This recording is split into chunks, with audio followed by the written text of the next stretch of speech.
Welcome back to the Rick Smith Show. Now, here is Rick Smith.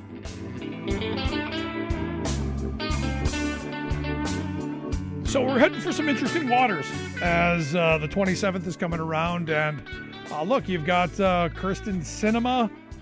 That's how I always screw her name up.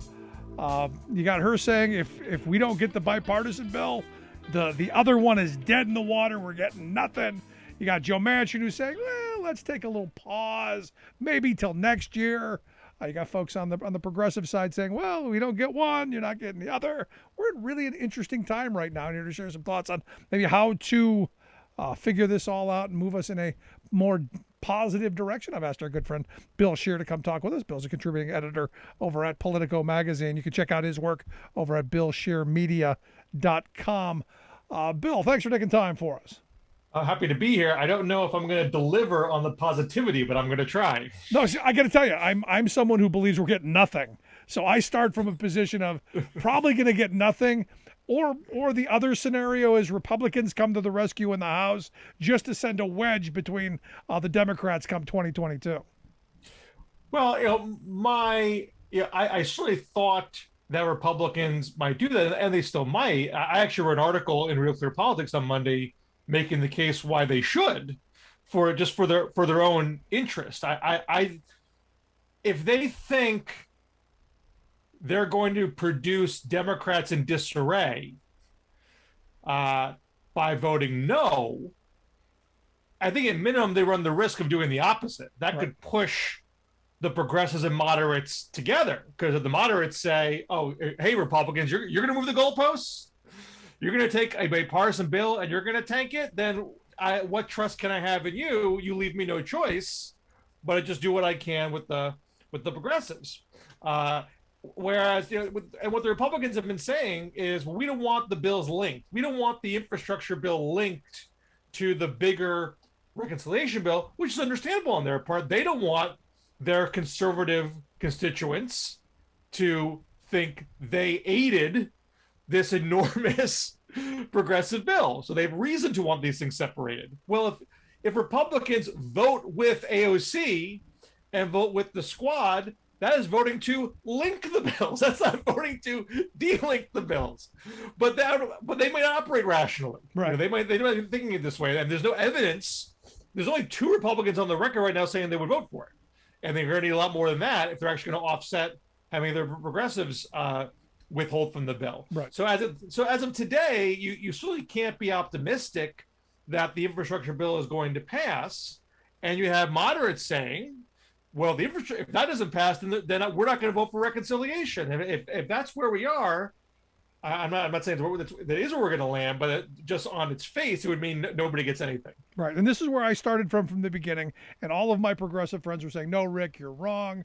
We're going to get both bills. And I'm like, I keep saying we're getting nothing at the end of this road other than headache and heartache. And sadly, trouble come next election season, simply because of where we are politically, and that we can't seem to get things over the goal line on the Democratic side. Now, today you tweeted out basically a quote of Kirsten Sinema. You said Sinema to Joe Biden, if the House delays its scheduled September 27th vote on the bipartisan infrastructure plan, or if the vote fails, she won't be backing a reconciliation bill. Basically that, and you got AOC to quote tweet you saying, look, you can't change the terms of the deal. The deal was they would be linked together if we had this September 27th deadline, right? Well, I don't understand. Well, there's 2 things I don't understand. Number one is AOC saying you can't change the terms of the deal. There never was a deal between progressives and moderates in terms of the sequencing of these 2 bills. Pelosi said early in the summer that she was not going to move the bipartisan infrastructure bill until reconciliation got through the Senate. Although now Pelosi has modified that. That's like a two-column shot. I think Pelosi has moved off that position, but let's just get back to where we were in the summer. Pelosi made that marker. Biden said these go in tandem. Then Biden walked away from that under moderate pressure. you never heard the moderates say, we agree, Nancy Pelosi. These things go in tandem. They've always said that the infrastructure bill, the bipartisan bill, should be treated on its own merits and reconciliation on its own merits. There's no deal there. Now, progressives, to be fair to them, when the bipartisan deal was done, they immediately said, well, we didn't sign on to that. We didn't say we're going to vote for that on its own. So no one's being dishonest as far as their own position is concerned, but there's no changing or undoing of a deal that never existed. Right. So that I think AOC is not being fair in that regard on that. Number two, you don't, as angry as progressives surely are with Sinema, at the end of the day, they need Sinema's vote. They can't get reconciliation without Sinema's vote. And so, what's the best way to get her vote? Is it to browbeat her and shame her in public? Or is it to talk with her privately and work out a deal? I would think the latter myself. But of course, I could certainly, maybe they can bear all sorts of grassroots pressure on her and make her crack. I just feel like looking at the past 7 months, there's been a lot of progressive ire directed towards Sinema, and I haven't seen her crack. So I wouldn't think that's the way to approach her, but that's not the way AOC is going about it. Yeah, no, but I'm of the mindset some carrots, some sticks. You got to do a little bit of both. Keep moving in that direction. Little fear back home helps. Move in the right direction, but also, in the old days, you would just go, what do you want? What bridge in Arizona do you need? What program is it? Because, I'm looking at both her and Manchin and going, especially Manchin from West Virginia, one of the poorest states in the country. What do you need? What is it you want to, what bacon do you want to bring home? Because we got to get this across the line. Because next year, come election cycle, if you don't get this bigger infrastructure bill, this human infrastructure bill, you are going to get slaughtered at the ballot box. Well, that's why what you just said at the end there is why I've generally been optimistic that something will pass. It doesn't really serve any Democrats' interest to ruin Biden's presidency. If Biden is at 40% because he is seen as impotent in his position and cannot deliver anything for the public, well, that takes down every vulnerable Democrat come 2022. So there's collective interest in doing something, yeah. but there is not consensus on what that something is right now. And so to the other point, what do they want? What's very difficult, there's levels of difficulty here. Number one, Manchin and Sinema are not plain spoken people. When you see Manchin on TV, it's a lot of word salad. It doesn't make a lot of sense, particularly if you actually know what's going on. It really makes no sense at all. So you really can't decipher what is his bottom line. And Sinema doesn't talk much at all. So there's a lot under the surface that we don't know what their bottom line really is. But also keep in mind, they're not the only two moderates in this picture. There's other Senate moderates who also don't talk a lot. There are different pockets of House moderates, and they're not all working collectively. They don't have like a set 5 points they're all pushing for. They all have their little provincial agendas. And this is, I would say, the biggest single piece of legislation ever attempted in American history. There are so many moving parts to this. It's a very hard thing to do. I agree.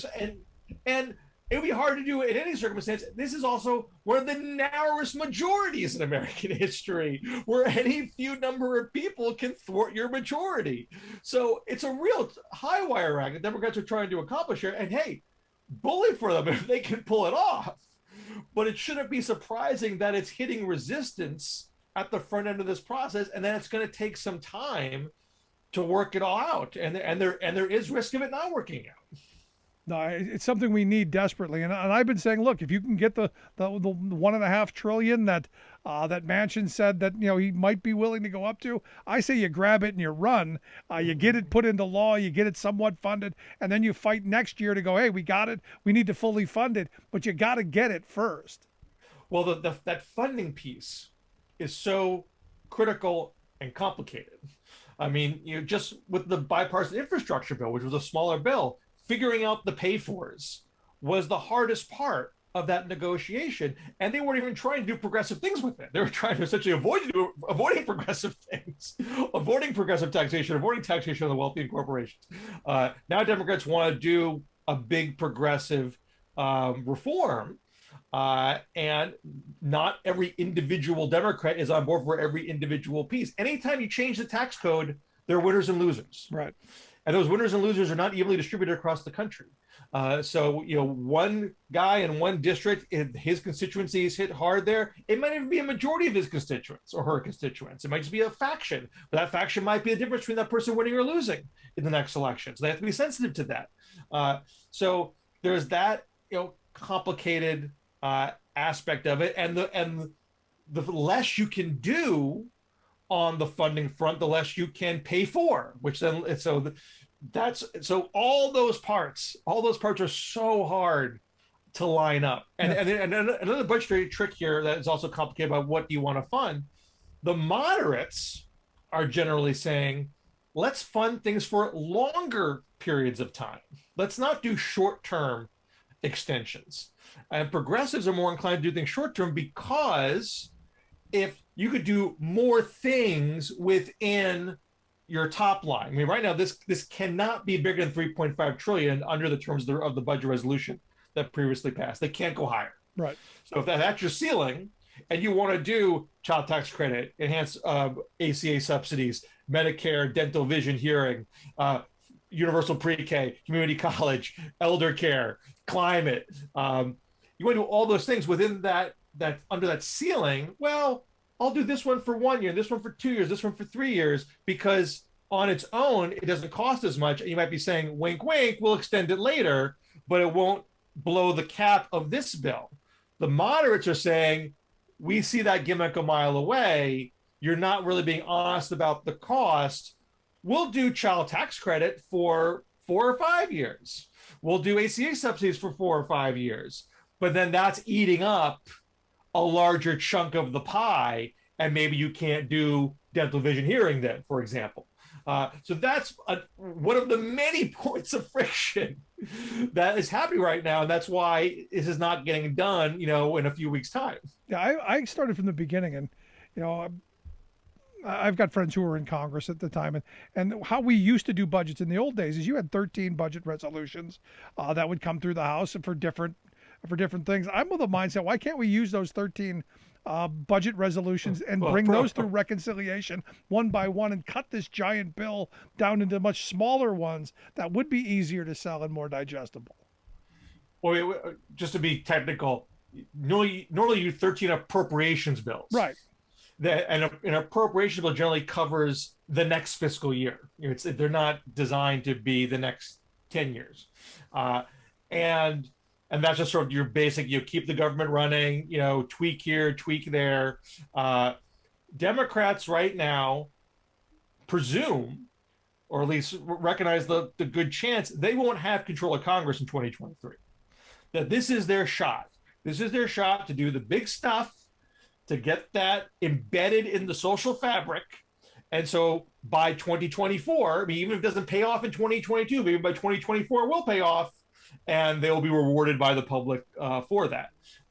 And there is no one lowering expectation about what can be done. So everyone's trying to get on this train. This is the train leaving the station. Get your thing in this bill, because there will be no other bill. Yeah. So that's an understandable impulse, but it sure makes the legislative process really, really complicated. Yeah, it's going to be interesting to see how this plays out. And I'm still the ever pessimist in this, and I fear nothing happens. If you were a betting man, if you were putting money down, how do you see it playing out? Well, I can't really bet on infrastructure passing on Monday, what I've read in the paper today. I mean, maybe things change between now and then, but you have no reason to be optimistic based on information that we currently have. And boy, after that, because requesters will say, aha, we took the hostage and we won. Now we have better leverage for reconciliation. Moderates, if you want anything, you gotta do things our way. And then moderates saying, well, we're just gonna tank the whole thing. And now you're back in a stalemate. At some point, they got to get in a room together and work it out. There has to be trust. There's no trust right now. I mean, to do what you're talking about before, one bill at a time. If there was trust, that's what you would do. You would pass infrastructure now, knowing you'll get to reconciliation short enough, or you would do 6 or 7 bills one at a time because you're confident the next steps would come. Right now, the progressives don't trust the moderates will come along. They think if they give them one thing now, they won't get the second thing, let alone the third, fourth, third, seventh. And I completely agree. You pass that bipartisan bill, you're getting nothing on the bigger bill. At least that's my view. You're getting nothing. I mean, that's the fear. I don't know if that is true, but clearly that's what's driving the progressive thinking right now. And until there is trust, we're not going to move forward. Last question I wanted to ask you about, because today the news came out of this 6-point memo. I don't know if you happen to see the Trump lawyer memo of the 6-point plan to overturn the election. Any thoughts about the story today? I haven't seen the memo, but it's just one more data point of what I think we all know, that they really went, to the mat trying to overturn the election. I think the optimistic view about this: we had a sitting president of the United States do everything he possibly could to overturn the election and could not do it. The Constitution is stronger than that. It is not so simple to steal an election. You need to have one hell of a conspiracy. You need to have a whole lot of people lined up at every level of government, state legislatures, judges, state judges, federal judges. Everyone's got to be in on the scam if you're going to pull it off. And these Keystone cops are not able to pull it off. I know people will say, well, if you had different people in different places, maybe they would have pulled it off.